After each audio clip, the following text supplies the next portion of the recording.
প্রথম দফায় ভোট শেষ হতেই আবার ইতিমধ্যে ভাঙা হয়েছে ইভিএমগুলি।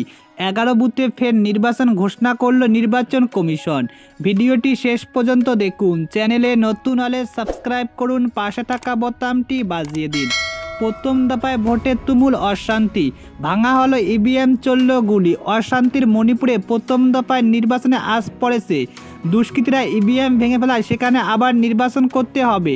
শনিবার মণিপুরের মুখ্য নির্বাচন আধিকারিক 11টি পোলিং বুথে পুনর্নির্বাচন ঘোষণা করলেন। আগামী 22শে এপ্রিল ফের ভোট গ্রহণ হবে। নির্বাচন কমিশন তরফ থেকে জানিয়ে দেওয়া হয়, মণিপুরে 11টি বুথে ভোট বাতিল করা হয়েছে। ওখানে নতুন করে ভোট গ্রহণ করা হবে। আগামী 22শে এপ্রিল সোমবার তা ভোট গ্রহণ হবে।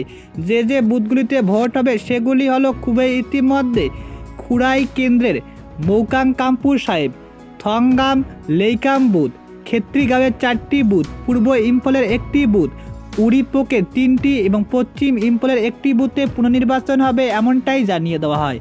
জানা গিয়েছে ওই বুথগুলিতে গত শুক্রবার তীব্র অশান্তি হয়। বুথ দখল থেকে শুরু করে ইভিএম লুট, ভাঙচুর, এমনকি গুলি চলে। 72% ভোট পড়লে সেই বুথগুলিতে ইভিএম লুট ও ভেঙে দেওয়া হয়। সেগুলিতে ফের নির্বাচন হবে। প্রসঙ্গত শনিবার কংগ্রেস নির্বাচন কমিশনের কাছে 47টি বুথে পুনর্নির্বাচনের দাবি করেছে। ইতিমধ্যে রিগিং ও বুথ দখলের অভিযোগ আনে। সব মিলিয়ে নজর থাকবে। আবার ইতিমধ্যে 11 পোলিং বুথ ভোট ঘোষণা হলো।